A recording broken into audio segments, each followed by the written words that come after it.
नमस्कार, मैं हूं पूजा सिंह। स्वागत है आप सभी का आपके अपने राजपथ और बुलंद आवाज पर।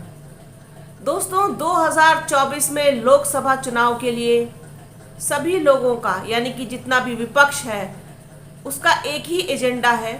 किसी भी तरीके से, किसी भी सूरत में, किसी भी हाल में भारतीय जनता पार्टी को, खास तौर पर प्रधानमंत्री जो है इस समय नरेंद्र मोदी और अमित शाह की जो ये टीम है, इसको जो है किसी भी हाल में सत्ता से बाहर का रास्ता दिखाना है।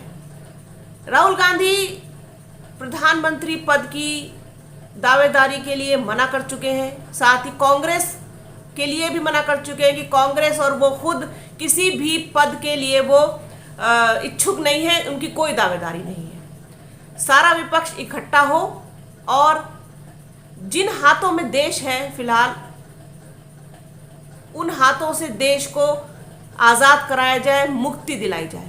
क्योंकि जिस तरीके के हालात हैं इस समय देश में, उसमें किसी को भी ये मंजूर नहीं है कि ये फिर से जो है दोबारा से सत्ता में आए। अब पूरा विपक्ष इकट्ठा हो गया एक तरफ, जिसे इंडिया नाम दिया गया, जो अलायंस उन्होंने किया है।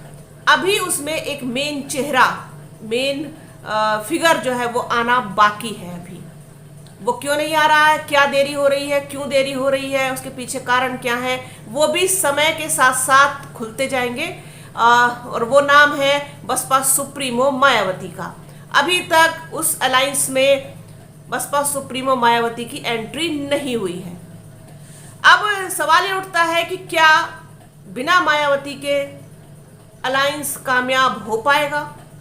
क्योंकि उत्तर प्रदेश ही वो जगह है जहां से संसद का रास्ता जाता है। डेफिनेटली 80 सीटें हैं, महत्वपूर्ण सीटें हैं।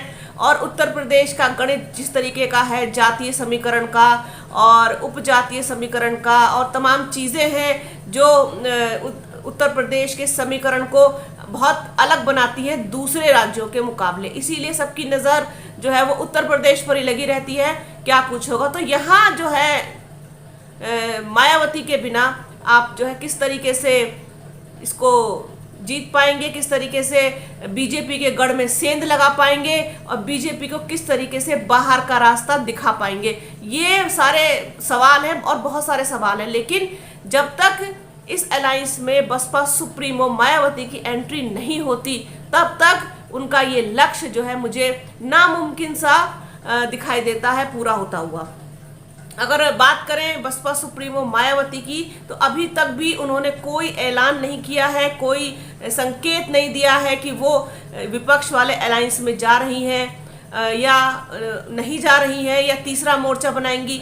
चूंकि आप ये देखिए कि अगर बसपा सुप्रीमो मायावती और बसपा इस अलायंस में शामिल होती है तो डेफिनेटली एक बहुत बड़ा और मजबूत जो है एक स्तंभ जो है वो विपक्ष को मिलेगा और बीजेपी की जो है कहना चाहिए कि नींदें उड़ जाएंगी, धुआं हो जाएगी, उड़ जाएगी भारतीय जनता पार्टी। इसमें कोई शक नहीं है, क्योंकि जिस तरीके से परसेंटेज है वोट का और जिस तरीके से समीकरण है वो पूरा फिर विपक्ष के फेवर में जाता हुआ दिखाई दे रहा है।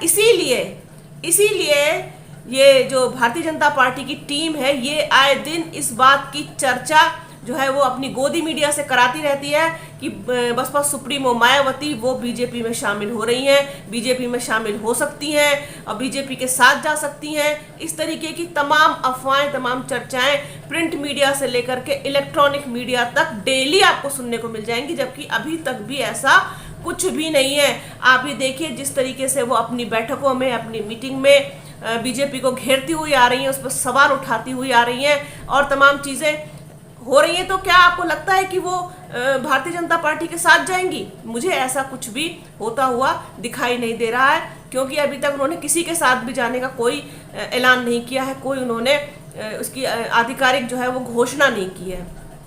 अब बात करते हैं वोट परसेंटेज की, तो एक छोटा सा ब्रीफ जो मुझे समझ में आया वो मैं आपको बताती हूँ कि 2019 में जो एनडीए है, जो समय जो भारतीय जनता पार्टी वाला जो ग्रुप है जिसमें प्रधानमंत्री नरेंद्र मोदी जो है वो बहुमत के साथ सत्ता में है, उनके पास लोकसभा में 51% वोट परसेंटेज था। और 2019 में जो ये विपक्ष है इसके पास जो है 43% वोट परसेंटेज था, जिसमें मायावती शामिल थी। और बिना बसपा सुप्रीमो के ये वोट परसेंटेज जो है मात्र 25% था। और 2022 की अगर बात करें तो बिना बसपा सुप्रीमो के ये वोट परसेंटेज जो विधानसभा के चुनाव हुए थे उसमें 40% था, और जिसमें से कि आरएलडी और समाजवादी पार्टी मिला करके 37% वोट था, और इसमें राजभर जो है ओम प्रकाश राजभर, इनका 2% वोट था। और अगर उनको निकाल दिया जाए ओम प्रकाश राजभर को, क्योंकि वो अब एनडीए के साथ जा चुके हैं, तो 35% वोट बनता है, और इधर 40% बिना मायावती के। तो अगर इसमें आप सोचिए बिना बसपा सुप्रीमो के 40%, ऐसे मान के चलिए मोटा मोटा, बिना मायावती के साथ के 40% और उनका 51%। ओके, अब अगर इसमें बसपा सुप्रीमो मायावती यानी कि बसपा शामिल होती है तो आप मान के चलिए कम से कम कुछ नहीं तो 12% वोट इसमें प्लस होगा, जो बसपा का खुद का कोर वोटर है यानी कि जाटा वोट बैंक है। और फिर जब एक मजबूत कॉम्बिनेशन बनता है, अब इनको मिला करके तो बराबर आ जाएंगे 50-50% पर, क्योंकि जब लोग देखते हैं, जब जनता देखती है, जब मतदाता ये देखता है कि दूसरा हमें ऑप्शन मिल रहा है और मजबूत ऑप्शन मिल रहा है, तो वो जो 51% है एनडीए वाला, वो भी 2-3% कम होगा और वो ट्रांसफर होगा दूसरी तरफ, दूसरे यानी कि विपक्ष में, तो वो कम होगा, फिर ये प्लस होगा।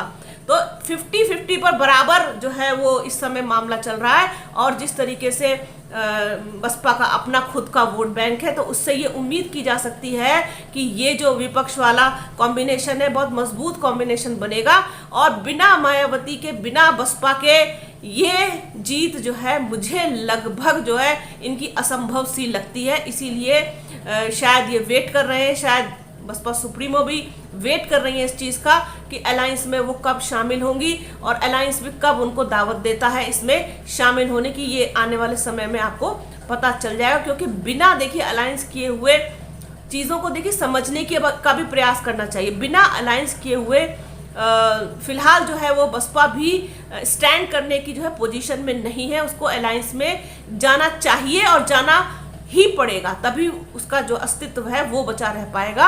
क्योंकि जिस तरीके से 10 एमपी हैं हाथ में अभी, वो कम नहीं होने चाहिए, उसमें बल्कि प्लस होने चाहिए। मेरा कहने का मतलब ये है। तो जब ये 50-50 पे बनेंगे तो उधर से कम होकर के फिर जब एक मजबूत कॉम्बिनेशन बनता है और मजबूत दावेदारी बनती है, और जब जनता भी आप देखिए कि जिस तरीके से परेशान है, जिस तरीके से त्रस्त है महंगाई और बेरोजगारी को लेकर के, ये दो मुद्दे चरम सीमा पर हैं, तो उसमें एनडीए की तरफ जाने वाले लोग भी घटेंगे और ये वोट परसेंटेज जो है इधर प्लस होगा। और एक चीज़ और जो है, जो वोटर है वो वोट वाले दिन तक भी जो है बदलता है, और 2-3 दिन पहले, 3-4 दिन पहले, हफ्ता भर पहले भी अपना मन बदलता है। तो आप मान के चलिए कि कम से कम कुछ नहीं तो 10 से 12% तक ये वोट शिफ्ट होता है एंड टाइम पर। तो ये भी चीज़ें हैं जो विपक्ष के पक्ष में जो है जाती हुई दिखाई देंगी। और अगर बसपा सुप्रीमो मायावती इनके साथ आ जाती हैं, विपक्ष के साथ जुड़ जाती हैं इस अलायंस में, और उनका अपना वोट बैंक, क्योंकि अकेली हैं बसपा सुप्रीमो मायावती और बसपा जिसके पास खुद का इतना बड़ा वोट बैंक है, अदरवाइज बाकी सब 1%, 2%, 3% इस तरीके वाले जो है वो वोट बैंक है। आप ये देख लीजिए, कोई मतलब अस्तित्व और औचित्य जो है किसी और का है नहीं सिवाय बसपा के। जितना वोट परसेंट उनके पास है किसी के पास नहीं, और बहुत मजबूत वोट बैंक है उनके पास। जब दावेदारी मजबूत बनेगी, जब जीत जो है कुछ पुख्ता सी होती हुई दिखाई देगी, तो डेफिनेटली वो वोट बैंक जो है वो आकर के जुड़ता है। अदरवाइज अगर आप कमज़ोर से रहे और आप किसी के साथ अलायंस में भी नहीं गए और आपने अकेले अपने मन पर, अपने दम पर, क्योंकि देखिए पोजीशन अभी ऐसी नहीं है। विपक्ष भी ये कह चुका है कि इस समय जो एजेंडा है इसमें कुछ मत देखिए कि हम प्रधानमंत्री बने कि ना बने, कौन बने, अरे कोई भी बन जाए प्रधानमंत्री, लेकिन जिस तरीके के हालात हैं देश में, जिस तरीके से आप देखिए पूरा देश जला दिया है इन्होंने, मणिपुर हो, हरियाणा हो, इसके अलावा जिस तरीके की नफरत और हिंसा का उदाहरण आपने वो ट्रेन में वाले कांड में देख लिया वो हो, इसके अलावा आप दलितों की स्थिति देख लीजिए, अल्पसंख्यकों की देख लीजिए, महिलाओं की देख लीजिए, किसानों की देख लीजिए, मजदूरों की देख लीजिए, जिस तरीके की स्थिति है पूरे देश में, एक अराजकता का माहौल है, गृह युद्ध जैसे हालात हैं, उस समय इन सत्ताधारियों का, जो इनको अहंकारी सत्ताधारी है, जिनको इस बात का अहंकार है कि हम 2 बार जनता ने चुन के हमको भेजा, तीसरी बार भी भेजेगी, उनको बाहर निकालना फिलहाल बहुत जरूरी है। तो इसमें विपक्ष को भी एकजुट होकर के, एकता के साथ आकर के, एक प्लेटफॉर्म पे आकर के, सिर्फ और कोई प्रधानमंत्री पद का या किसी और चीज का लालच न देखते हुए, अपनी पार्टी को भी मजबूती देते हुए उसमें इनको साथ आना चाहिए।